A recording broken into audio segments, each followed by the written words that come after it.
Hello दोस्तों, नमस्कार। कैसे हैं आप लोग? उम्मीद करते हैं दोस्तों आप लोग एकदम मस्त होंगे और आपकी तबीयत भी एकदम मस्त होगी। दोस्तों, ये है हिंदी प्रैक्टिस सेट नंबर 17। इसके पहले हमने आपको 16 प्रैक्टिस सेट करवा चुके हैं, तो आप लोग जाके देख सकते हैं। दोस्तों, आप लोग अपनी तबीयत को 17 और 18 तारीख तक तो एकदम बिल्कुल अच्छा रखिएगा। तबीयत ख़राब होने ही मत दीजिएगा, ठीक है दोस्तों। और अपनी पढ़ाई को लगातार करिएगा, अब ढील मत होइएगा, क्योंकि परीक्षा का टाइम बहुत ही नज़दीक है। तो दोस्तों, आइए प्रैक्टिस सेट के माध्यम से अपने तैयारी को जांचते हैं कि हमारी तैयारी अभी तक कितनी हुई है। ठीक है दोस्तों, यूपी पुलिस कांस्टेबल भर्ती 2024 आइए देखते हैं। दोस्तों, क्वेश्चन नंबर 1 कहता है पारा न उतरना। पारा न उतरना, इस मुहावरे का उचित अर्थ क्या है? बताइए क्या है उचित अर्थ? हद कर देना, अशांत होना, घमंड दिखाना, शांत होना, क्या होगा? तो दोस्तों, पारा न उतरना मुहावरे का जो उचित अर्थ होगा वो होगा अशांत होना। क्या होगा? अशांत होना। ठीक है। अगला क्वेश्चन है, जब कोई वाक्यांश अपना सामान्य अर्थ छोड़कर विशेष अर्थ की ओर संकेत करता है तो उसे क्या कहते हैं? बताइए। वाक्यांश कहते हैं, लोकोक्ति कहते हैं, आशुवाक कहते हैं या मुहावरा कहते हैं? दोस्तों, क्वेश्चन को पढ़िएगा। जब कोई वाक्यांश अपना सामान्य अर्थ छोड़कर विशेष अर्थ की ओर संकेत करता है तो दोस्तों उसे हम मुहावरा कहते हैं। क्या कहते हैं? मुहावरा कहते हैं। ठीक है। अगला क्वेश्चन है, बेल शब्द का बहुवचन बताइए। बेल शब्द का बहुवचन बताना है, क्या होगा? बेलें होगा, बेला होगा या बेलों होगा या बेला होगा? क्या होगा? तो बेल शब्द का जो बहुवचन होगा दोस्तों वो होगा बेलें। क्या होगा? बेलें आपका सही आंसर होगा। दोस्तों, आकारांत स्त्रीलिंग शब्दों का बहुवचन बनाने के लिए संज्ञा के अंतिम अ को ए कर दिया जाता है। क्या कर दिया जाता है? ए कर दिया जाता है। समझ रहे हैं बात को? अगला क्वेश्चन देखते हैं दोस्तों। अर्थालंकार का एक प्रकार है। अर्थालंकार का एक प्रकार है अतिशयोक्ति, यमक, श्लेष, अनुप्रास। तो बताना है अर्थालंकार के कौन कौन से भेद हैं। दोस्तों, अर्थालंकार का जो एक प्रकार है वह है अतिशयोक्ति अलंकार। क्या है? अतिशयोक्ति अलंकार। दोस्तों, अलंकार की मुख्यतः 3 भेद होते हैं। कौन कौन से? एक शब्द अलंकार होता है, एक अर्थालंकार होता है और एक उभयालंकार होता है। दोस्तों, अतिशयोक्ति अलंकार है, जबकि यमक, श्लेष, अनुप्रास आदि शब्द अलंकार हैं। समझ रहे हैं? अतिशयोक्ति अर्थालंकार है, जबकि यमक हुआ, श्लेष हुआ, अनुप्रास हुआ, ये तीनों शब्द अलंकार के भेद हैं। ठीक है। अगला क्वेश्चन है, वर्ण, शब्द, रिक्त स्थान, फिर वाक्यांश, फिर रिक्त स्थान, रिक्त स्थानों में उचित विकल्प लिखिए। क्या होगा? तो वर्ण के बाद क्या आता है? शब्द। शब्द के बाद क्या आएगा? उसके बाद क्या आएगा? वाक्यांश आता है। उसके बाद क्या आएगा? बताइए। पद, वाक्य, पद्यांश या पद, वाक्य या पद्यांश, शब्द या शब्दांश। क्या होगा? रिक्त स्थान में उचित विकल्प चुना है। तो आपका जो करेक्ट आंसर होगा वो होगा पद वाक्य। क्या होगा? पद वाक्य। ठीक है। यहाँ पे पद रख लेंगे और यहाँ पे वाक्य। वर्ण सबसे छोटा, फिर शब्द, फिर पद, फिर वाक्यांश, फिर एक वाक्य बन जाएगा। ठीक है। अगला क्वेश्चन है, आधुनिक हिंदी की सबसे सशक्त कवित्रियों में से एक होने के कारण को आधुनिक मीरा के नाम से जाना जाता है। किसको जाना जाता है? महादेवी वर्मा, मृदुला गर्ग, सुभद्रा कुमारी चौहान, मधुर कपिला। किसको जाना जाता है? दोस्तों, आपका जो करेक्ट आंसर होगा वो होगा महादेवी वर्मा। आधुनिक हिंदी की सबसे सशक्त कवित्रियों में से एक होने के कारण महादेवी वर्मा को आधुनिक मीरा के नाम से जाना जाता है। आधुनिक मीरा नाम से जाना जाता है। दोस्तों, महादेवी वर्मा की जो प्रमुख कविता संग्रह हैं, निहार है, रश्मि है, निर्जा है, यामा है, सांध्य गीत है, दीपशिखा है, ये महादेवी वर्मा की प्रमुख कविता संग्रह हैं। ठीक है। अगला क्वेश्चन है दोस्तों, ओह बहुत कठिन समय आया। ओह बहुत कठिन समय आया है, दिए गए वाक्य में उचित विराम चिन्ह लगाइए। उचित विराम चिन्ह बताना है। कौन सा विराम होगा? प्रश्नवाचक या विस्मयादिबोधक या उद्धरण या कमा? क्या होगा? दोस्तों, आपका जो करेक्ट आंसर होगा वो होगा विस्मयादिबोधक। क्या होगा?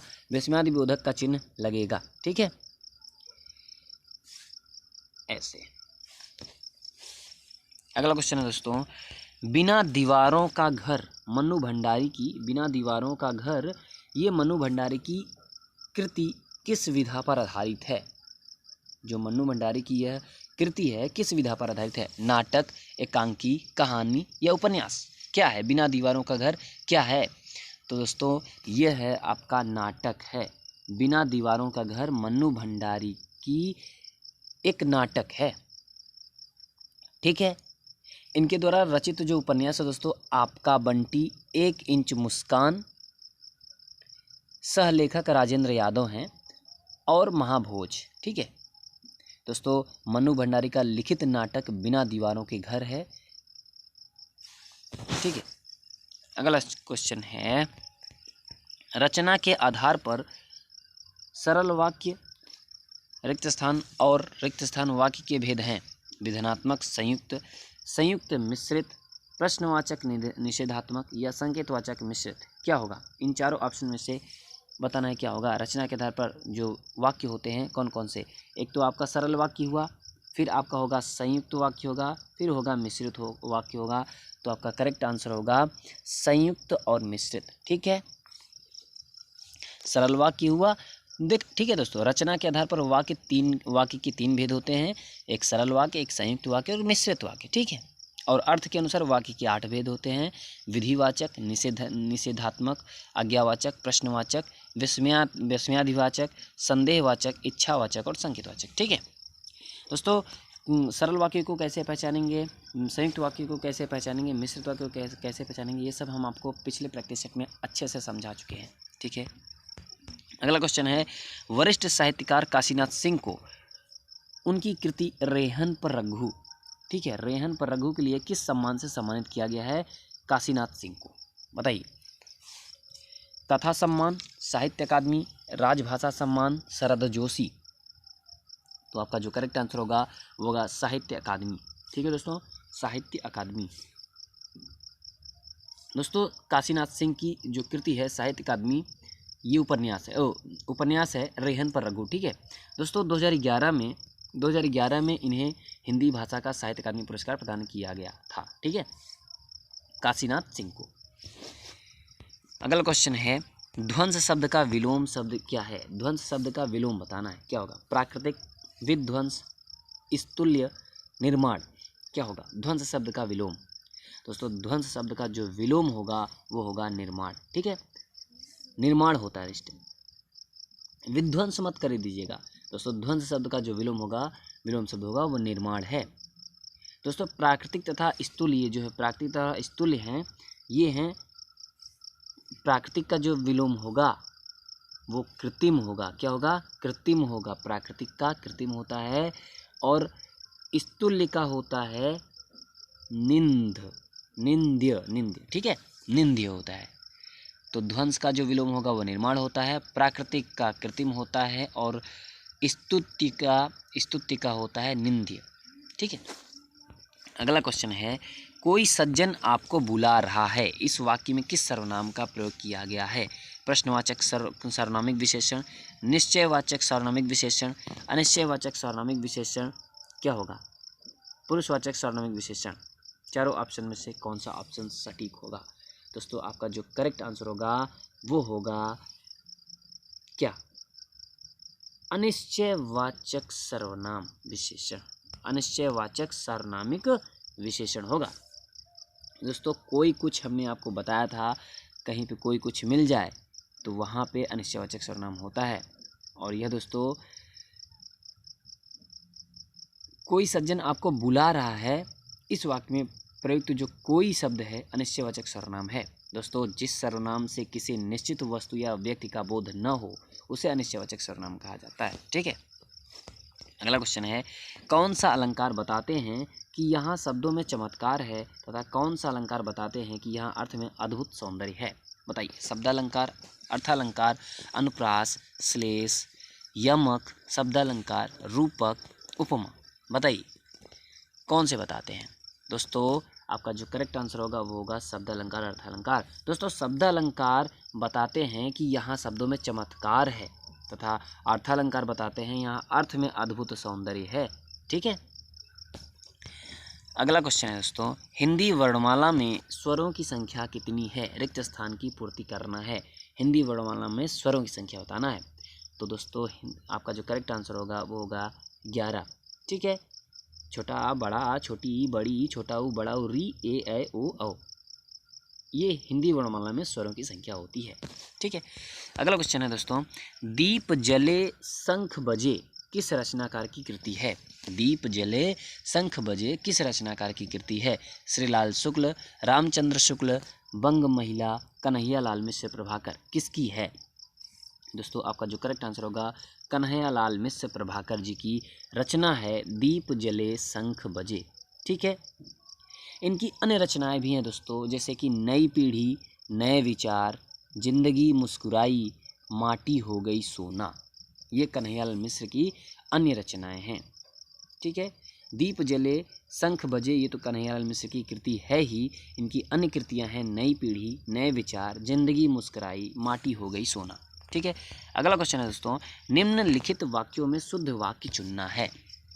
मेरे पास कहानियों की अनेक पुस्तकें हैं, बेफिजूल मत झगड़ो, यात्री अत्यंत दूर से आए हैं, वे अब झगड़ा करेंगे ऐसी आशा है। तो आपका जो करेक्ट आंसर होगा मेरे पास कहानियों की अनेक पुस्तकें हैं, ये आपका शुद्ध है। ठीक है, ये शुद्ध वाक्य है दोस्तों। बेफिजूल मत झगड़ो, इसमें अगर देखेंगे तो बेफिजूल का प्रयोग अनुचित है, यहाँ बेवजह होना चाहिए। बेफिजूल की जगह पे बेवजह होना चाहिए। ठीक है, और इसमें यात्री अत्यंत दूर से आए हैं, यहाँ पे अत्यंत का प्रयोग अनुचित है दोस्तों, यहाँ बहुत होना चाहिए। अत्यंत नहीं, यात्री बहुत दूर से आए हैं, अत्यंत दूर नहीं। ठीक है, अब वह झगड़ा करेंगे ऐसी आशा है, तो इसमें अनुचित क्या है? ऐसी आशा का प्रयोग अनुचित है दोस्तों, इसके स्थान पर ऐसी आशंका होना चाहिए। ऐसी आशंका, वह अब झगड़ा करेंगे ऐसी आशंका है। तो ये तीनों आपके अशुद्ध हैं, बाकी मेरे पास कहानियों की अनेक पुस्तकें हैं, ये आपका शुद्ध वाक्य है। ठीक है, अगला क्वेश्चन है, समभास से आशय है। समभास से आशय है क्या है? वर्णन करना, बदले में उत्तर देना, मिलकर बोलना, भाषण देना, क्या होता है? समभास का आशय क्या है? तो दोस्तों आपका करेक्ट आंसर होगा मिलकर बोलना। समभास माने मिलकर बोलना। ठीक है, अगला क्वेश्चन है, इनमें से कौन सा शब्द सरस्वती शब्द का समानार्थी नहीं है? सरस्वती शब्द का समानार्थी नहीं है बताना है। श्री, सुधी, वागीश्वरी, शारदा, क्या होगा? दोस्तों सरस्वती के समानार्थी जो शब्द होंगे वो वागीश्वरी होगा, शारदा हैं, जबकि श्री, लक्ष्मी और सुधी विद्वान का समानार्थी शब्द हैं। तो आपका करेक्ट आंसर क्या हुआ? सुधी होगा। क्या होगा? सुधी होगा। ठीक है दोस्तों, ये सुधी आपके क्या हैं? सरस्वती के जो समानार्थी शब्द हैं दोस्तों वो वागीश्वरी और शारदा हैं। ठीक है, वागीश्वरी और शारदा हैं।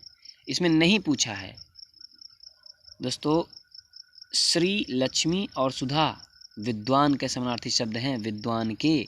तो जो श्री और सुधी हैं ये विद्वान के समानार्थी शब्द हैं। तो आपका जो करेक्ट आंसर होगा वो होगा सुधी। ठीक है, अगला क्वेश्चन है, टिड्डी शब्द का बहुवचन क्या है? टिड्डी शब्द का बहुवचन क्या होगा? टिड्डी गण होगा, टिड्डी जन होगा, टिड्डी दल है या टिड्डी वर्ग है, क्या होगा? तो दोस्तों आपका जो करेक्ट आंसर होगा वो होगा टिड्डी दल। क्या होगा? टिड्डी दल। दोस्तों पशु पक्षी आदि के साथ बहुवचन में दल आता है, पशु पक्षी के साथ दल आएगा। ठीक है, अगर पशु पक्षी कहीं दिखते हैं तो उसमें बहुवचन आप लगा देंगे तो दल आएगा। ठीक है, अतः टिड्डी शब्द का बहुवचन टिड्डी दल है। दोस्तों ग्रहों हो गया, देवताओं हो गया, सम्मानित मनुष्यों के साथ बहुवचन बनाते समय गण आता है। ठीक है, और पुरुषवाचक शब्दों के साथ जन आता है। पुरुषवाचक शब्द आएंगे तो वहाँ पे आप जन लगाएंगे, और जहाँ पे आपको ग्रह मिल जाए, देवता मिल जाए, सम्मानित मनुष्य मिल जाए तो उनका बहुवचन बनाते समय आपको गण लगाना है। ठीक है, और पशु पक्षी मिल जाए तो वहाँ पे आपको क्या लगाना है? दल लगाना है। ठीक है, अगला क्वेश्चन है दोस्तों, कौन सा शब्द रक्त का समानार्थी अर्थ प्रकट नहीं करता है?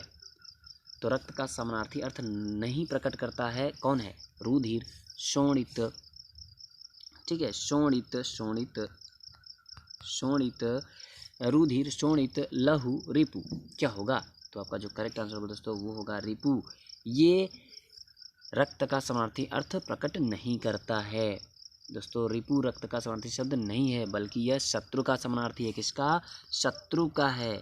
शत्रु का समानार्थी है रिपु, ठीक है। बाकी रुधिर, शोणित, लहू इस रक्त के समानार्थी शब्द हैं, ठीक है।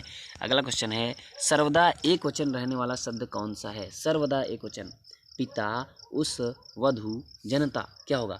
तो दोस्तों सर्वदा एक वचन में रहने वाला जो शब्द है वो होगा जनता। क्या होगा? जनता आपका करेक्ट आंसर होगा, ठीक है। अगला क्वेश्चन है, निम्न में से किस शब्द का समानार्थी भीरु है?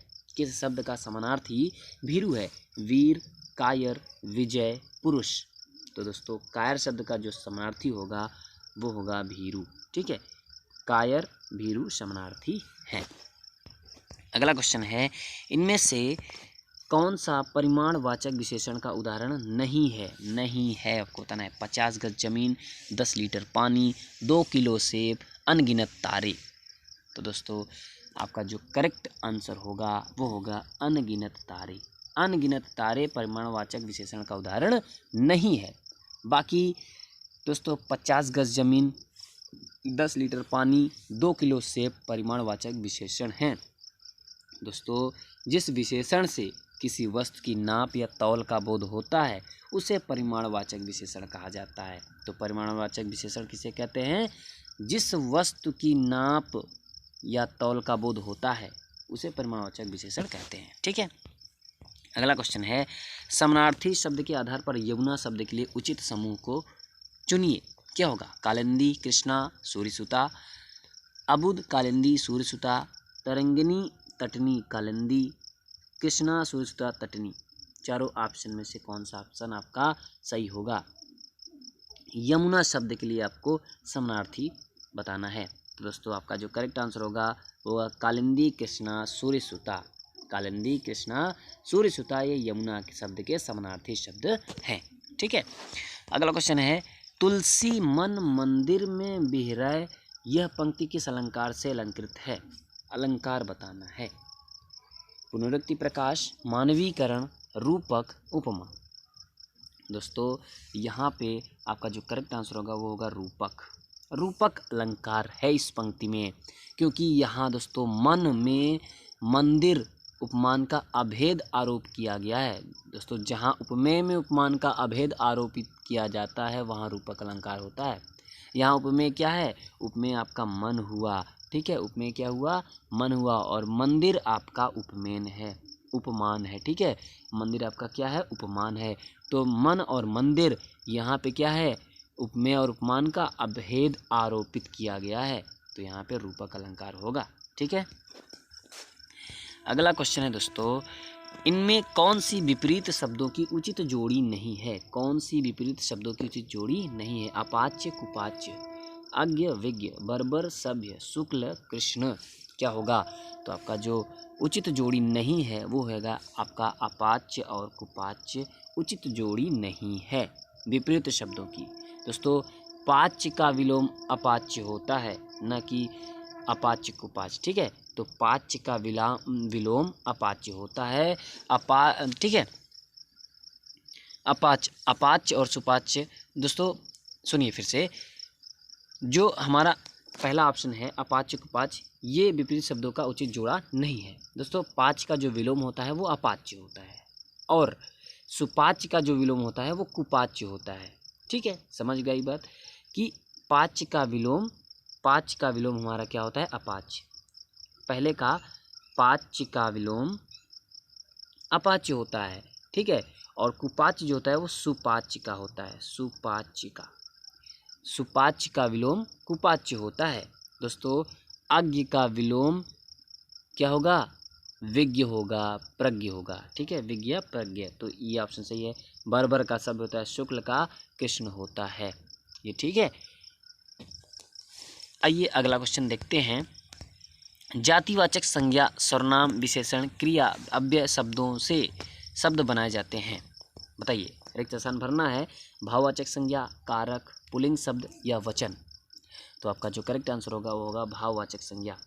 दोस्तों जातिवाचक संज्ञा, सर्वनाम, विशेषण, क्रिया, अव्यय शब्दों से भाववाचक संज्ञा शब्द बनाए जाते हैं। जैसे बूढ़ा, बूढ़ा आपका जातिवाचक संज्ञा हुआ, अपना सर्वनाम हुआ, गर्म विशेषण हुआ, घबराना क्रिया हुआ और दूर अव्यय से। ठीक है, यहाँ पे दोस्तों भाववाचक संज्ञाओं से ही ये सारे शब्द बनाए जा सकते हैं। जैसे बुढ़ापा हुआ, ये भाववाचक संज्ञा है। अपनापन भी हुआ, क्या हुआ, ये भाववाचक संज्ञा है। गर्मी, घबराहट और दूरी है। ठीक है, ये भाववाचक संज्ञा ही है, अव्यय से निर्मित है। ठीक है, अगला क्वेश्चन है, दो या दो से अधिक अत्यंत समीपस्थ वर्णों के मेल से जो परिवर्तन होता है वह क्या होता है? संधि विच्छेद होता है, व्यंजन होता है, संधि होता है या स्वर होता है? दोस्तों दो या दो से अधिक अत्यंत समीपस्थ वर्णों के मेल से जो परिवर्तन होता है वह क्या होता है? वह संधि होता है। तो आपका जो करेक्ट आंसर होगा वो होगा संधि। ठीक है, जैसे कि हम विद्याधनालय की बात करें तो यहाँ पे विद्यालय बनेगा। तो दोस्तों संधि कितने प्रकार की होती है जान लो। संधि 3 प्रकार की होती है, स्वर संधि, व्यंजन संधि और विसर्ग संधि। ठीक है, अगला क्वेश्चन है, रिक्त स्थान, यह पंक्ति अनुप्रास अलंकार का उदाहरण है। अनुप्रास अलंकार का उदाहरण आपको बताना है। देखिए फूल सी बच्ची, तरनी तनुजा तट तमाल तरुवर बहुछाए, चरण कमल बंदो हरिराय, नव जीवन दो घनश्याम हमें। दोस्तों आपका जो करेक्ट आंसर होगा तरनी तनुजा तट तमाल तरुवर बहुछाए, यहाँ पे अनुप्रास अलंकार होगा। ठीक है दोस्तों, यहाँ पे त वर्ण की आवृत्ति होने के कारण यहाँ पे क्या हुआ? अनुप्रास अलंकार होता है। जहाँ वर्णों की आवृत्ति होती है वहाँ अनुप्रास अलंकार होता है। ठीक है, अगला क्वेश्चन है, मानक वर्तनी के आधार पर शुद्ध शब्द पहचानना है। मृत्युदंड, मरुतयुदंड, मृत्युदंड, मृत्युदंड या मृत्युदंड, कौन सा ऑप्शन होगा? मृत्युदंड का वर्तनी बताना है, वर्तनी के आधार पर शुद्ध शब्द बताना है, क्या होगा? तो आपका जो करेक्ट आंसर होगा वो होगा मृत्युदंड। इस तरीके से लिखा जाएगा। ठीक है, मृत्युदंड आपका इस तरीके से, कहीं कहीं आपको ऐसे लिखा मिल जाएगा मृत्युदंड, तो आपको इसको सही नहीं मानना है, मृत्युदंड यही सही होगा। ठीक है, तो मृत्युदंड इसी तरीके से लिखा जाएगा। अगला क्वेश्चन है, दिए गए विकल्पों में से कौन सा विकल्प मुहावरा है? मुहावरा कैसे पहचानेंगे और लोकोक्ति कैसे पहचानेंगे? नाम बड़े और कथन छोटे, बल्ब तले अंधेरा, कंगाली में चावल गीला, पत्थर की लकीर होना। क्या होगा? मुहावरा कौन सा है इसमें? दोस्तों पत्थर की लकीर होना ये आपका मुहावरा है, जिसका अर्थ अस्थायी होना या टूट होना होता है। ठीक है दोस्तों जहाँ पे आपके लास्ट में ना शब्द मिल जाए तो आप समझिए वहाँ पे मुहावरा होगा।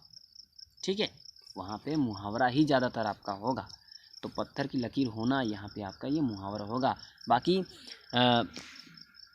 देखिए आपको नाम बड़े और कथन छोटे, यहाँ पे ना नहीं है लास्ट में। बल्ब तले अंधेरा, कंगाली में चावल गीला, ये सब नहीं है, लोकोक्तियाँ हैं। लेकिन पत्थर की लकीर होना, ना शब्द आया है तो यहाँ पे ज़्यादातर मुहावरा ही होगा। ठीक है, अगला क्वेश्चन है, निम्न में से कौन सा वाक्य सामान्य भूतकाल का वाक्य है? सामान्य भूतकाल का वाक्य बताना है। वर्षा हुई, शायद वर्षा हुई होगी, वर्षा अभी अभी हुई, कुछ समय पहले वर्षा हुई थी। दोस्तों वर्षा हुई सामान्य भूतकाल का उदाहरण है। वर्षा हुई। दोस्तों जिस वाक्य से भूतकाल की क्रिया के विशेष समय का ज्ञान न हो उसे सामान्य भूतकाल कहा जाता है। वर्षा हुई, ठीक है, विशेष समय का ज्ञान नहीं है कि कब हुई, तो यहाँ पे सामान्य भूतकाल होगा। ठीक है, अगला क्वेश्चन है, दिए गए विकल्पों में से कौन सा शब्द स्त्रीलिंग नहीं है? स्त्रीलिंग नहीं है बताना है। सब्जी, चिल्का झील, अनन्नास, बुंदेली। तो दोस्तों अनन्नास आपका स्त्रीलिंग नहीं है। बाकी सब्जी, चिल्का झील, बुंदेली ये सब क्या हैं? आपके स्त्रीलिंग हैं। अनन्नास आपका पुल्लिंग है। ठीक है, अगला क्वेश्चन है, अडिग शब्द में निम्न में से कौन सा प्रयुक्त किया गया है? उपसर्ग प्रयुक्त किया गया है, अव्यय, प्रत्यय या संज्ञा? बताइए अडिग शब्द में क्या प्रयुक्त किया गया है? तो दोस्तों अडिग में आपका उपसर्ग प्रयुक्त किया गया है। ठीक है, क्या प्रयोग किया गया है? अडिग में उपसर्ग। कौन सा उपसर्ग? अ उपसर्ग। ठीक है, अ उपसर्ग प्रयुक्त किया गया है, अधन डिग। अगला क्वेश्चन है, वीर शब्द का स्त्रीलिंग क्या है? वीर शब्द का स्त्रीलिंग बताना है। वीरांगना, बलवती, साम्राज्ञी, कर्त्री, क्या होगा दोस्तों? वीर शब्द का जो स्त्रीलिंग है वो है वीरांगना। क्या होगा? वीरांगना।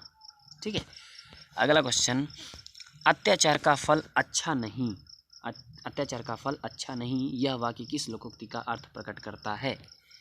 बताइए। आसपास बरसे दिल्ली पड़ी तरसे, ये आपकी लोकोक्ति है। इस लोकोक्ति का जो इस वाक्य का लोकोक्ति आपको सही बताना है, क्या होगा? आसपास बरसे दिल्ली पड़े तरसे, तलवार का खेत हरा नहीं होता, चमगादड़ के मेहमान उल्टे लटकते हैं, जंगल में मोर नाचा किसने देखा? किसने देखा बताइए। तो आपका जो करेक्ट आंसर होगा वो होगा तलवार का खेत हरा नहीं होता, माने अत्याचार का फल अच्छा नहीं होता। तलवार का खेत हरा नहीं होता, अत्याचार का फल अच्छा नहीं होता, ये आपका सही होगा। ठीक है दोस्तों, आसपास, अब ये आसपास बरसे दिल्ली तरसे लोकोक्ति का जो अर्थ होगा, जिसे आवश्यकता हो उसे न मिलकर किसी और को मिलना। ठीक है, यही होता है आसपास बरसे दिल्ली पड़ी तरसे। इसका मतलब ये हुआ कि आवश्यकता, जिसे आवश्यकता हो उसे न मिलकर किसी और को मिलना। मान लीजिए आपको ज़रूरत थी, आपको न मिलकर किसी और को मिल गया, तो उसी को कहते हैं आसपास बरसे दिल्ली पड़ी तरसे। अब चमगादड़ के मेहमान उल्टे लटकते हैं, इसका भी देख लेते हैं। चमगादड़ के मेहमान उल्टे लटकते हैं, इस लोकोक्ति का जो अर्थ होगा दोस्तों, निर्धन व्यक्ति आव भगत करने में असमर्थ होता है, निर्धन व्यक्ति। ठीक है, अब जंगल में मोर नाचा किसने देखा, इस लोकोक्ति का जो अर्थ होता है, ऐसे स्थान पर गुण प्रदर्शन करना जहाँ उपयुक्त न हो। जंगल में मोर नाचा किसने देखा, इसका मतलब ये हुआ कि ऐसे स्थान पर गुण प्रदर्शन करना जहाँ उपयुक्त न हो, उसी को कहते हैं जंगल में मोर नाचा किसने देखा। ठीक है, अगला क्वेश्चन है, रोमन लिपि का प्रयोग किस भाषा के लिए नहीं होता है? रोमन लिपि का प्रयोग तो दोस्तों स्पेनिश के लिए या फ्रेंच के लिए, जर्मन या कुल्लुई। तो रोमन लिपि का जो प्रयोग होता है वो किस भाषा के लिए नहीं होता है? तो आपका कुल्लुई भाषा के लिए नहीं होता है। बाकी रोमन लिपि का जो प्रयोग होता है स्पेनिश के लिए होता है, फ्रेंच के लिए होता है, जर्मन भाषा के लिए किया जाता है, लेकिन कुल्लुई भाषा के लिए नहीं दोस्तों। तो कुल्लुई भाषा के लिए कौन सी लिपि का यूज होता है? कुल्लुई भाषा के लिए आपका टाकरी लिपि जो गुरुमुखी लिपि से मिलती है, या देवनागरी लिपि का प्रयोग किया जाता है। ठीक है, कुल्लुई भाषा के लिए। ठीक है, तो दोस्तों ये थे आपके 37 क्वेश्चन। तो आप लोग कमेंट करके बताइए कि आप लोग कितने पानी में हैं, माने आप लोग कितने क्वेश्चन सही कर पाए हैं। अगर वीडियो पसंद आई हो तो दोस्तों आप लोग लाइक कर दीजिएगा और चैनल को सब्सक्राइब कर लीजिएगा, और अपने दोस्तों तो ज़रूर शेयर करिएगा दोस्तों। ठीक है, और कमेंट करके ज़रूर बता दीजिएगा कि आपका कितना सही हुआ। ठीक है।